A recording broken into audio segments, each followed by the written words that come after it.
વિષય અર્થશાસ્ત્ર પાઠ 7 વસ્તી।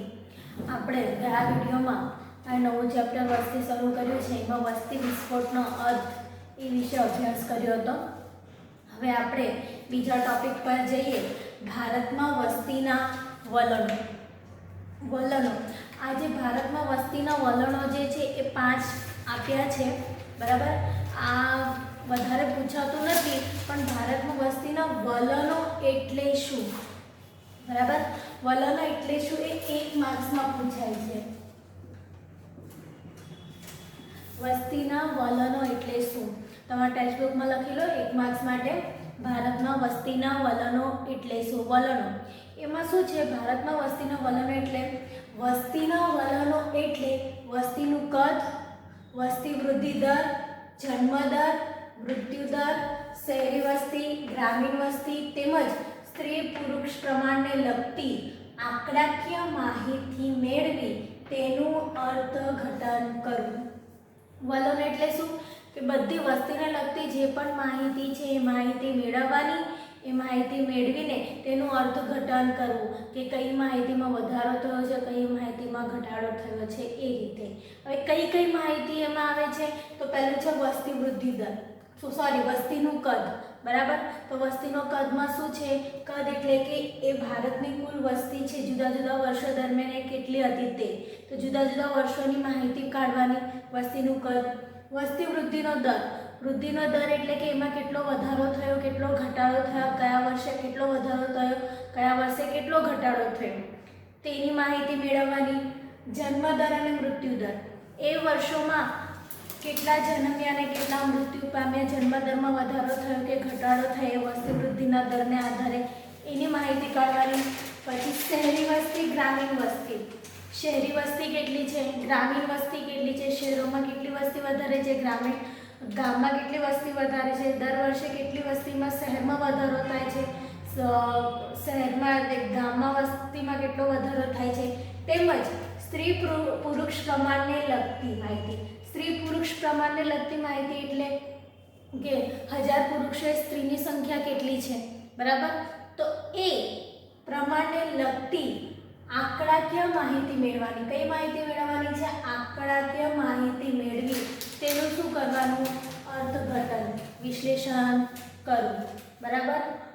સમજ પડી ગઈ? વસ્તીના વલણો એટલે શું? એકદમ ઈઝી છે। વસ્તીના વલણો એટલે વસ્તીનું કદ, વસ્તી વૃદ્ધિ દર, જન્મ દર, મૃત્યુ દર, શહેરી વસ્તી, ગ્રામીણ વસ્તી તેમજ સ્ત્રી પુરુષના પ્રમાણને લગતી આંકડાકીય માહિતી મેળવી તેનું અર્થઘટન કરવું। વિદ્યાર્થી મિત્રો, 1 માર્ક્સમાં પૂછાય છે, ધ્યાન આપજો। અને એવું હોય તો તમારી બુકમાં સેન્ટેન્સ લાઈન પણ કરી લેજો ને લખી લેજો। મોસ્ટ આઈએમપી 1 માર્ક્સ માટે પૂછાય છે, શોર્ટ ક્વેશ્ચન માટે 1 માર્ક્સ, બરાબર। પાછું બોલું તો ભારતમાં વસ્તીના વલણો એટલે, મારી સાથે બોલો, વસ્તીના વલણો એટલે વસ્તીનું કદ, વસ્તી વૃદ્ધિ દર, જન્મ દર, મૃત્યુ દર, શહેરી વસ્તી, ગ્રામીણ વસ્તી તેમજ સ્ત્રી પુરુષ પ્રમાણને લગતી આંકડાકીય માહિતી મેળવી તેનું અર્થઘટન કરવું। યાદ રહી જશે ને વિદ્યાર્થી મિત્રો? હવે આગળ, ભારતમાં સૌપ્રથમ વસ્તી ગણતરીની શરૂઆત 1871માં શ્રી જમશેદજી તાતાએ કરી હતી। જો તમને આ પણ પૂછાય છે શોર્ટ ક્વેશ્ચન માટે અથવા એમસીક્યુમાં, બરાબર, કે સૌપ્રથમ વસ્તી ગણતરીની શરૂઆત કોણે અને કયા વર્ષે કરી હતી? તો કોણે કરી હતી? શ્રી જમશેદજી તાતા। આનું નામ તમને યાદ રહી જશે, પણ કયા વર્ષમાં? 1871, બરાબર, યાદ રાખજો વિદ્યાર્થી મિત્રો। ઉતાવળમાં છે ને 1971 કરી દે છે, 19મો નથી, 1871માં કોણે કરી હતી? શ્રી જમશેદજી તાતાએ। શોર્ટ ક્વેશ્ચન તથા એમસીક્યુમાં ક્વેશ્ચન આવે છે ને આવે છે। શું કીધું છે કે ભારતમાં સૌપ્રથમ વસ્તી ગણતરીની શરૂઆત કોણે અને ક્યારે કરી હતી? તો ભારતમાં સૌપ્રથમ વસ્તી ગણતરીની શરૂઆત 1871માં શ્રી જમશેદજી તાતાએ કરી હતી। વર્ષ યાદ રાખજો, 1871, બરાબર। પછી વ્યવસ્થિત વસ્તી ગણતરી ક્યારે થઈ? તો વ્યવસ્થિત વસ્તી ગણતરી 1891 માં થઈ અને તે પછી દર 10 વર્ષે શું ગણતરી કરવામાં આવી વસ્તીની? હવે શું વ્યવસ્થિત ગણતરી પહેલા તો 1871 માં થઈ, પછી વ્યવસ્થિત ગણતરી થવા લાગી એ 1891 માં થઈ અને 1891 પછી દર 10 વર્ષે વસ્તી ગણતરી કરવામાં આવે છે, બરાબર. હવે શું દર 10 વર્ષે શું વસ્તી ગણતરી કરવામાં આવે છે? હવે બરાબર લાસ્ટ ટાઈમ આપણી ક્યારે થઈ હતી? 2011 માં. હવે ક્યારે થશે? 2021 માં. એટલે આ વર્ષ થઈને આવતા વર્ષે શું થશે? પાછી વસ્તી ગણતરી એટલે નવો આંકડો આપણને મળશે કે ભારતમાં કુલ વસ્તી કેટલી છે, બરાબર. આઝાદી મળ્યા બાદ વસ્તી ગણતરીનું પત્રક સૌપ્રથમ 1951 માં તૈયાર થયું. આ પણ ક્વેશ્ચન પૂછાશે, જોજો. આ બંને સરખું છે. પ્રથમ વસ્તી ગણતરી ક્યારે થઈ? તો 1871 માં. પરંતુ આઝાદી મળ્યા બાદ, આઝાદી આપણને ખબર છે, આપણને 1947 માં આઝાદી મળી હતી. તો એ આઝાદી મળ્યા બાદ વસ્તી ગણતરીનું સૌપ્રથમ પત્રક ક્યારે તૈયાર કરવામાં આવ્યું? તો 1951 માં. જ્યારે આયોજન થયું ત્યારે, આયોજનના પગલાં લેવામાં આવ્યા ત્યારે 1951 માં શું આઝાદી બાદ પ્રથમ વસ્તી ગણતરીનું પત્રક તૈયાર કરવામાં આવ્યું. વિદ્યાર્થી મિત્રો, અહીંયા તમે જોઈ શકો છો 1 2 3 4 આ ચાર સેન્ટેન્સ 1 માર્ક્સમાં તમને આમાંથી કોઈ પણ આવી શકે છે. વસ્તીના વલણ એટલે શું આવી શકે? કાં તો ભારતમાં સૌપ્રથમ વસ્તી ગણતરી ક્યારે થઈ ને કોણે કરી? તો 1871 શ્રી જમશેદજી તાતાએ કરી. વ્યવસ્થિત ગણતરી ક્યારે કરવામાં આવી? તો 1891 માં અને ત્યારબાદ દર 10 વર્ષે શું થાય છે? વસ્તીની ગણતરી થાય છે. ને આઝાદી મળ્યા બાદ વસ્તી ગણતરીનું પ્રથમ પત્રક ક્યારે તૈયાર કરવામાં આવ્યું? તો 1951 માં. યાદ રહેશે વિદ્યાર્થી મિત્રો. હવે આપણે આગળ જઈએ કે ભારતમાં વસ્તીના વલણોને કેટલા ભાગમાં વહેંચી શકાય છે? તો 5 ભાગમાં વહેંચી શકાય છે. કેટલા ભાગમાં? 5. પહેલું છે ભારતમાં વસ્તીનું કદ અને વસ્તી વૃદ્ધિ દર, બરાબર. એની આપણને આંકડાકીય માહિતી આપવામાં આવે છે. પછી ભારતમાં સ્ત્રી પુરુષની વસ્તી કેટલી છે તેની પણ આપણને આંકડાકીય માહિતી આપવામાં આવે છે. ભારતમાં જાતિ પ્રમાણ. ચોથું, ભારતમાં વયજૂથ પ્રમાણેની વસ્તી, વયજૂથ, ઉત્પાદક અને અનુત્પાદક વસ્તી, બરાબર. ને પાંચમું, ભારતમાં ગ્રામીણ શહેરી વસ્તી. આ 5 વલણોનો આપણે શું કરવાનો છે? અભ્યાસ કરવાનો છે. મોટાભાગે તમને 5 માર્ક્સમાં ક્વેશ્ચન પૂછાતો નથી, પરંતુ આમાંથી તમને શું પૂછે? આપણું પહેલું ચેપ્ટર હતું ને આલેખવાળું, બરાબર. આલેખ અને તેનું વિશ્લેષણ કરવાનું, આકૃતિ અને આલેખ. તો આમાંથી તમને માહિતી આપશે, આંકડાકીય માહિતી આપશે. એ આંકડાકીય માહિતી પરથી તમારે આલેખ દોરવાનું છે અને તેનું વિશ્લેષણ કરવાનું છે. તમે પાઠ્યપુસ્તકમાં જોશો તો આ પહેલું છે ભારતના વસ્તીનું કદ અને વસ્તી વૃદ્ધિ દર. એનું તમને આંકડાકીય માહિતી આપેલી છે, એના પરથી આલેખ પણ દોરેલો છે અને એના પરથી તમારે વિશ્લેષણ પણ બતાવેલું છે. તો એવી જ રીતે જેમ પહેલા ચેપ્ટરમાંથી 5 માર્ક્સ માટે આ પૂછાય છે આલેખ અને આલેખ, તો અહીંયા પણ તમારે ધ્યાન આપવાનું છે. અહીંયા વિશ્લેષણ કઈ રીતે કરેલું છે તે. આલેખ તો તમને આવડે જ છે દોરતા, હું આલેખ દોરીશ નહીં, પણ એનું વિશ્લેષણ કઈ રીતે કરવાનું છે એ તમને સમજાવીશ, બરાબર. હવે પહેલું પોઈન્ટ છે આપણું ભારતના વસ્તીનું કદ અને વસ્તી વૃદ્ધિ દર, બરાબર. વસ્તીનું કદ. હવે આમાંથી પણ 1 માર્ક્સનું પૂછાય છે કે વસ્તીનું કદ એટલે શું, વસ્તી વૃદ્ધિ દર એટલે શું, બરાબર. તો વસ્તીનું કદ એટલે શું? કે વસ્તીનું કદ એટલે જુદા જુદા વર્ષો દરમિયાન ભારતની કુલ વસ્તી, બરાબર. જુદા જુદા વર્ષો દરમિયાન, જેમ કે 1901 માં, 1911 માં, 1921 માં, તો જુદા જુદા વર્ષો દરમિયાન ભારતની કુલ વસ્તી. તો 1901 માં 23.8 એટલે શું થયું? વસ્તીનું કદ. 1911 માં કેટલી હતી? 25.2. 1921 માં 25.1. તો આ શું છે? ભારતમાં કુલ વસ્તી જુદા જુદા વર્ષો દરમિયાન ભારતની કુલ વસ્તી એટલે આ શું છે? વસ્તીનું કદ. હવે વસ્તી વૃદ્ધિ દર એટલે શું? તો વસ્તી વૃદ્ધિ દર એટલે વસ્તીમાં થતો વધારાની ટકાવારી. એટલે જુદા જુદા વર્ષો દરમિયાન આપણને માહિતી મળી કે વસ્તીનું કદ મળ્યું, તો એ કદ પ્રમાણે આ વર્ષે જો 0.08% વધારો થયો છે તો આવતા વર્ષે કેટલો થયો? 0.57. એટલે આ જે વધારો છે ટકાવારી, વધારાની ટકાવારી, એને શું કહેવાય? વૃદ્ધિ દર બરાબર.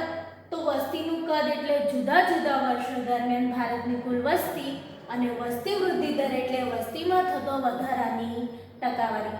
હવે આ જે વલણ છે ભારતમાં વસ્તીનું કદ અને વસ્તી વૃદ્ધિ દર બરાબર, તો તમને અહીંયા આપ્યું છે પત્રકમાં કે ભારતમાં વસ્તીનું કદ અને વસ્તી વૃદ્ધિ દર કેટલા છે. 1901 થી 2011 સુધીનું જુદા જુદા વર્ષ દરમિયાન વસ્તીના આંકડા આપ્યા છે અને એ વૃદ્ધિ દર આપ્યો છે કે એના કેટલા ટકા વધારો થયો તે. તો જોઈએ આપણે 1901 માં કેટલી વસ્તી હતી. વસ્તી તમારી કરોડમાં છે, કેટલી 23.8 કરોડ અને એમાં સરેરાશ વૃદ્ધિ દર કેટલો હતો 0.08. એટલે શું થયો છે વધારો થયો છે. અહીંયા પ્લસનું નિશાન છે એટલે શું છે વધારો થયો છે. આવતા વર્ષ ગયા વર્ષ કરતા આ વર્ષે વધારો થયો છે. પછી 1911 માં કેટલી છે 25.2 કરોડ એટલે કેટલું થયો 0.57% વધારો દેખાય જ છે તમને. કદમાં પણ વધારો છે અને વૃદ્ધિ દરમાં પણ વધારો છે. પછી 1921 માં તમે જો 25.1 ઘટેલી જોવા મળે છે બરાબર.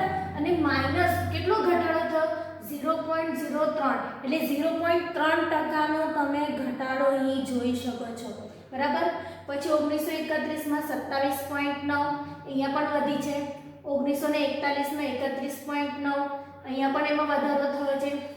આપણે 1951 થી યાદ રાખવાની છે કારણ કે આઝાદી મળ્યા બાદ પ્રથમ 1951 માં તૈયાર થયું હતું ને, એટલે આપણે વિશ્લેષણ જ્યારે કરશું ને તો આટલી બાબતનું વિશ્લેષણ પણ કરવાનું છે, પણ નીચેની બાબતનું તો વધારે ખાસ વિશ્લેષણ એમાં દર્શાવવું જોઈએ કે 1951 માં કેટલી હતી 36.1 કરોડ, 1961 માં કેટલી હતી 43.9 કરોડ, વધારો જો 1.96, 1971 માં 54.8, 2.20, 1981 માં 68.3 કરોડ હતી, વધારો જો 2.22, 1991 માં 84.6 કરોડ બરાબર. વૃદ્ધિમાં વધારો પાછો કેટલો છે 2.16. પછી 2001 માં 102.9 બરાબર, 102.9 એટલે 1.97 વધારો આટલો થયો. પછી 2011 માં 121.02 કરોડ, વધારો કેટલો છે 1.64 કરોડ, 64 નો વૃદ્ધિ દરમાં વધારો થયો છે બરાબર. તો તમને આ વસ્તી કદ આપ્યું છે એનું વૃદ્ધિ દર આપ્યું છે કે જુદા જુદા વર્ષો દરમિયાન વસ્તીનું કદ કેટલું હતું, એટલે વસ્તીનું પ્રમાણ, વસ્તીની સંખ્યા અને એનો વૃદ્ધિ દરમાં કેટલો વધારો થયો. પ્લસ એટલે આટલા ટકા વધારો થયો છે, માઇનસ એટલે આટલા ટકા ઘટાડો થયો છે બરાબર. આ તમારી શું છે આંકડાકીય માહિતી છે, વલણો છે, કયા વસ્તીનું કદ અને વૃદ્ધિ દરના વલણો છે. હવે આના પરથી તમને પાઠ્યપુસ્તક પેજ નંબરમાં તમે જોઈ શકો છો 81 પર એનો આલેખ આપેલો છે બરાબર. તો તમારે આલેખ ફક્ત અહીંયાથી દર્શાવેલો છે 1951 થી 2011 સુધીનો.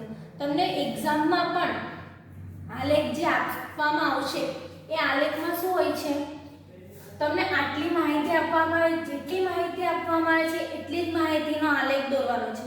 1951 તો વસ્તીનું કદનું આટલી તમારે આલેખ દોરવાનો, સ્તંભ આલેખ, અને પછી એનું વિશ્લેષણ કરવાનું છે બરાબર. હવે આપણે વિશ્લેષણ તરફ જોઈએ. હું આલેખ દોરતી નથી, આલેખ તમને આવડે જ છે. હવે વિશ્લેષણ તરફ જોઈએ. વિશ્લેષણ અને તારણોમાં તો પહેલા જોવાનું 1901 થી 1921 સુધીના સમયગાળા દરમિયાન વસ્તીમાં થયેલો વધારો ધીમો છે. જોજો કેટલો છે ધીમો છે ને 0.08, 0.57 ને પાછો ઘટાડો થયો છે બરાબર. તો 1901 થી 1911 ના દશક દરમિયાન વસ્તીમાં ફક્ત 5.7% વધારો થયો છે. કેટલો 5.7% વધારો થયો છે. જ્યારે 1911 થી 1921 ના દશકમાં વસ્તીમાં 0.03% શું છે ઘટાડો થયો હતો. વિશ્લેષણમાં તમારે લખવું પડશે. પહેલા શું છે 1901 થી 1911 સુધી શું છે 5.7% વધારો છે, પરંતુ 1911 ને 1921 જો મેં 1921 તમને ગ્રીન પેનથી લખેલું જોવા મળે છે બરાબર, કારણ કે એમાં શું છે ઘટાડો થયો છે. જો 0.3% શું થયો છે 0.03% ઘટાડો થયો હતો. તો આ ઘટાડાનું કારણ શું હતું મેં અહીંયા લખ્યું છે. આ ઘટાડાનું કારણ શું હતું કે જન્મદરમાં તો વધારો થતો હતો, પણ એટલા જ પ્રમાણમાં મૃત્યુદરમાં પણ શું થતો હતો? વધારો થતો હતો. કેમ? તો એ ઘટાડાનું મુખ્ય કારણ મૃત્યુદરમાં થયેલો વધારો હતો. અનેકવાર પડતો દુષ્કાળ, વિવિધ રોગો જેને કે કોલેરા, પ્લેગ, ક્ષય, મલેરિયા, ઇન્ફ્લુએન્ઝા એ બધાના ઊંચા પ્રમાણને કારણે મૃત્યુદર શું થયો હતો? ઊંચો થયો હતો. એટલે જેટલો જન્મદર વધતો હતો એના પ્રમાણમાં મૃત્યુદરમાં પણ એટલો જ વધારો થતો હતો. એટલે 1921માં શું વસ્તી ઘટવાનું કારણ શું હતું? મૃત્યુદરમાં થયેલો વધારો. પછી જો 1921 પછી 1931માં પાછી વસ્તીમાં જો વધારો થયો છે 27.9 ને વૃદ્ધિ દર જો 1.4% વધ્યો છે. બરાબર. પછી દરેક વર્ષમાં તમે જોશો તો વધારો ને વધારો જોવા મળે છે ને પ્લસ 1921 પછી શું છે? દરેકમાં વધારો થયો છે. એટલે શું? આ શું છે? વસ્તી વૃદ્ધિનો ઊંચો દર. બરાબર. દર કેવો છે? ઊંચો ને ઊંચો રહેવા પામે છે. આથી વસ્તી વધારાની દ્રષ્ટિએ 1921 ને શું કહેવામાં આવે છે? મહાવિભાજક વર્ષ તરીકે ઓળખવામાં આવે છે. 1921 પછીના દરેક દશકમાં વસ્તી વૃદ્ધિનો દર કેવો? ઊંચો જોવા મળે છે. તમને છે ને 1 માર્ક્સમાં ક્વેશ્ચન પૂછાય છે, સોરી તમને 2 માર્ક્સમાં ક્વેશ્ચન પૂછાય છે કે 1921ના વર્ષને મહાવિભાજક વર્ષ તરીકે શા માટે ઓળખવામાં આવે છે? વિદ્યાર્થી મિત્રો અંડરલાઈન કરી લેજો. તમને પૂછાય છે 1921ના વર્ષને મહાવિભાજક વર્ષ તરીકે શા માટે ઓળખવામાં આવે છે? તેનો જવાબ શું લખવાનો? જવાબમાં લખવાનું ભારત દેશની વસ્તી સંક્રમણના સિદ્ધાંત મુજબ 1921 સુધી નીચલા વસ્તીનો શું હતો? નીચો તબક્કો હતો.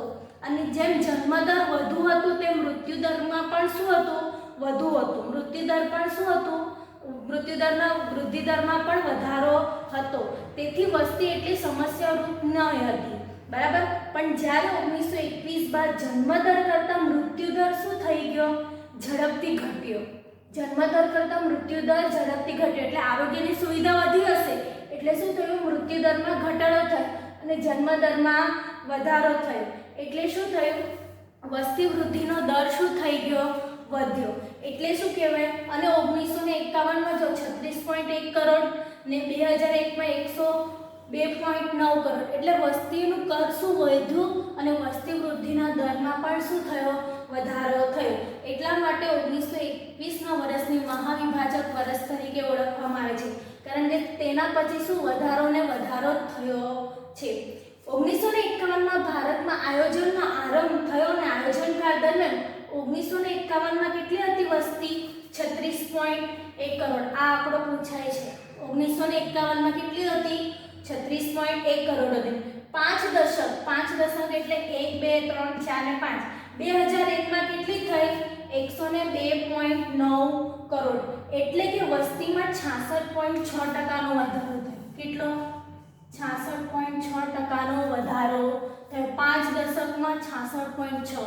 1951માંથી 36.1 ને 2001માં કેટલી થઈ? 102.9 કરોડ. એટલે 5 દશકમાં કેટલો? 66.6%નો વધારો નોંધાયો. પ્રવર્તમાન સમયમાં ભારતની વસ્તી વધારો લગભગ 170 લાખ જેટલો હશે. બરાબર. વર્તમાન સમયમાં. હવે વિશ્વમાં સૌથી વધુ વસ્તી ધરાવતો દેશ કયો છે? ચીન. ચીનની કેટલી છે વસ્તી? 134.10 કરોડ ચીનની પ્રવર્તમાન. બરાબર. અને ભારત બીજા ક્રમે આવે છે. ભારતમાં 2011માં કેટલી થઈ? 121.02 કરોડ હતી. તે વધીને સૌકાના અંતે એટલે કે 2011માં 121.2 કરોડ થઈ. વસ્તી વૃદ્ધિના સંદર્ભમાં નિષ્ણાંતોએ એવી આગાહી કરી છે કે 2000 વર્ષ સુધીમાં દેશની વસ્તી 100 કરોડનો આંક વટાવી જશે. અને 1957ના વિશ્વ અહેવાલ મુજબ ભારતની વસ્તી 1995માં જ લગભગ 93 કરોડ થઈ હતી. 1995માં. એટલે 2011ની વસ્તી ગણતરી અહેવાલ મુજબ 2011 થી 2025ના સમયગાળા દરમિયાન ભારતની વસ્તી 2011 થી 2025ના સમયગાળા દરમિયાન ભારતની વસ્તી કેટલી થશે? 139.8 98 કરોડનો અંદાજ છે. આ ફક્ત અંદાજ છે. કેટલો? 139.98 કરોડનો અંદાજ છે. વિદ્યાર્થી મિત્રો સમજ પડી ગઈ? ભારતમાં વસ્તીનું કદ અને વસ્તીનો વૃદ્ધિ દર. આમાંથી સવાલ પૂછાય છે. 1921 ને મહાવિભાજક વર્ષ તરીકે ઓળખવામાં આવે છે. એ 1951 માં કેટલી હતી, 2001 માં કેટલી ને 2011 માં કેટલી, અને અંદાજ કેટલો આવશે 2011 થી 2025 સુધીમાં? 139.98 કરોડ. અને ચીનની વસ્તી કેટલી છે? 134.10 કરોડ. આ ફક્ત વર્તમાન સમયની માહિતી છે. હવે આપણે આગળ જોઈએ. વિદ્યાર્થી મિત્રો, આપણે 5 વલણોમાંથી પહેલું વલણ જોયું વસ્તીનું કદ અને વસ્તી વૃદ્ધિ દર. હવે બીજું વલણ છે ભારતમાં સ્ત્રી અને પુરુષની વસ્તી. હવે ભારતમાં સ્ત્રી અને પુરુષની વસ્તી એટલે શું? કે ભારતની કુલ વસ્તીમાં આપણે જોયું 2021માં કેટલી છે? 121.02 કરોડ. તો એ જે કુલ વસ્તીમાં જુદા જુદા વર્ષો દરમિયાન સ્ત્રીઓ અને પુરુષોની સંખ્યા કેટલી છે, એમાંથી સ્ત્રીઓ કેટલી છે અને પુરુષો કેટલા છે, તો તે સ્ત્રી પુરુષના પ્રમાણ દ્વારા જાણી શકાય છે. બરાબર? તો પહેલા આપણે જોઈએ તો 1951માં, તો 1951માં પુરુષની વસ્તી કરોડમાં કેટલી હતી? 18.55. આપણને ખબર છે 1951માં વસ્તી કેટલી હતી? 36.11. કુલ વસ્તી કેટલી હતી? 36.11 કરોડ. એટલે 100% એટલી હતી. બરાબર? તો એમાંથી આ 36.1 કરોડમાંથી 11 કરોડમાંથી પુરુષની વસ્તી કેટલી છે? 18.55 કરોડ. એટલે કે 51.37% જેટલી. બરાબર? ને એમાંથી સ્ત્રીની વસ્તી કેટલી છે? 17.56 કરોડ. 17.56 કરોડ. એટલે કેટલા ટકા છે અહીંયા? 48.63%. જોજો, એટલે સ્ત્રીની વસ્તી પુરુષની વસ્તી શું છે? સ્ત્રી કરતાં વધુ છે. બરાબર ને? કુલ વસ્તી કેટલી હતી 1951માં? 36.11 કરોડ. એમાંથી પુરુષની વસ્તી છે 18.55 કરોડ અને સ્ત્રીની વસ્તી છે 17.56 કરોડ. એટલે સ્ત્રીનું શું છે? સ્ત્રીની વસ્તી કરતાં પુરુષની વસ્તી શું છે? વધુ છે. એવી જ રીતે 1991માં કેટલી હતી વસ્તી? કુલ 84.63 કરોડ. કેટલી હતી? 84.63 કરોડ. તેમાંથી પુરુષની વસ્તી હતી 43.92 કરોડ. એટલે કેટલા ટકા? 51.90%. 51 એટલે 52% શું પુરુષની વસ્તી હતી, ને સ્ત્રીની વસ્તી હતી 40.71 કરોડ. એટલે કેટલા? 48% કેટલી હતી? સ્ત્રીની વસ્તી હતી. એટલે અહીંયા પણ જોઈ શકો છો પુરુષની વસ્તી કેટલી છે? વધારે છે. 51% તો પુરુષ છે અને 48% શું છે? 52% પુરુષ છે અને 48% સ્ત્રી છે. તો 2011માં જોઈએ તો 2011માં આપણને ખબર છે આંકડો 121.2 કરોડ. બરાબર ને? 121.2 કરોડ છે. બરાબર? તો એમાંથી પુરુષની વસ્તી હતી 62.37 કરોડ. એટલે કેટલા ટકા? 52% છે અહીંયા પણ. બરાબર? અને સ્ત્રીની વસ્તી હતી 58.65 કરોડ. એટલે અહીંયા પણ 48% શું છે? 48% સ્ત્રીની વસ્તી છે. બરાબર? તો આ માહિતી પરથી જોઈએ તો 1951 અને 2011ની માહિતી પરથી જોઈએ તો સ્ત્રીની વસ્તી કરતાં શું છે? પુરુષની જ વસ્તી વધારે છે. તમે પાઠ્યપુસ્તકમાં એનું વિશ્લેષણ જોઈ શકો છો. પહેલું શું કીધું છે? 1951 થી 2011ના સમયગાળા દરમિયાન પુરુષની કુલ વસ્તી અને સ્ત્રીની કુલ વસ્તી બરાબરમાં સતત વધારો થયો છે. એટલે ઊંચો વસ્તી વૃદ્ધિ દર તો વધારો છે. પહેલા 18.55 હતી, ડાયરેક્ટ 62 કરોડ થઈ. બરાબર? સ્ત્રીની વસ્તી 17 કરોડ હતી, તે 58 કરોડ થઈ. બરાબર ને? 1951 થી 2011માં. એટલે સતત વસ્તી વૃદ્ધિ દરમાં વધારો થયો છે. પુરુષમાં પણ વધારો થયો છે અને સ્ત્રીની વસ્તીમાં પણ વધારો થયો છે. ટકાવારીની રીતે જોઈએ ટકાવારી તો 1951માં કુલ વસ્તી 100%માં પુરુષની કેટલી ટકાવારી છે? 51.37%. ને 2011માં કેટલા થાય? 51.54%. એટલે વધારો થયો છે. એટલે કેટલો તફાવત છે? અહીંયા વધારો સૂચવે છે અહીંયાથી 0.2. બરાબર? 2%નો વધારો સૂચવે છે. જે સ્ત્રીની વસ્તી કરતાં પુરુષની વસ્તી વધુ હોવાનો નિર્દેશ કરે છે. એવી જ રીતે ટકાવારીની રીતે 1951માં કુલ વસ્તીમાં સ્ત્રીની વસ્તી ટકાની રીતે 48.63% છે ને 2011માં ઘટેલી છે જો 48.46%. બરાબર. તો કેટલો તફાવત છે 0.17. બરાબર. તો એટલો એ તફાવત શું છે ઘટાડો જોવા મળે છે. જો જે પુરુષની સરખામણીમાં સ્ત્રીઓની શું છે ઘટતી જતી સંખ્યા નિર્દેશ કરે છે. એટલે જે સમય માટે શું છે પડકારરૂપ ગણાવી શકાય છે કારણ કે સ્ત્રીની શું છે જો 0.17 જેટલો તફાવત છે જ્યારે પુરુષનો 0.2% જેટલો તફાવત છે. એટલે પુરુષની વસ્તી શું છે વધારે છે અને સ્ત્રીની વસ્તી શું છે ઓછી છે. બરાબર. કુલ વસ્તીના પ્રમાણમાં એમ તો વસ્તી વૃદ્ધિનો દર ઊંચો જતો જ જાય છે પણ પુરુષની સંખ્યા વધુ છે અને સ્ત્રીની સંખ્યા ઓછી છે. જે આવનારા સમય માટે શું છે પડકારરૂપ સમસ્યા નીવડી શકાય છે. તો આ થયું આપણો ખાલી બીજો ભારતમાં સ્ત્રી અને પુરુષની વસ્તી. આ તમને પૂછાય છે શોર્ટ ક્વેશ્ચનમાં 2011ની માહિતી. બરાબર. પુરુષની વસ્તી કેટલી છે 62.37 કરોડ અને સ્ત્રીની વસ્તી 58.65 કરોડ. કુલ વસ્તી તો આપણને ખબર જ છે 102. આ તો માઇન્ડમાં યાદ રાખવું જ જોઈએ. હવે વિદ્યાર્થી મિત્રો આપણા 2 વલણો પત્યા છે. 5 વલણમાંથી 3 વલણો બાકી છે. બરાબર. એ આપણે નેક્સ્ટ વિડીયોમાં જોઈશું. કંઈક સમજ નહીં પડે તો વોટ્સઅપ મેસેજ દ્વારા પૂછી શકો છો. અસ્તુ. આભાર.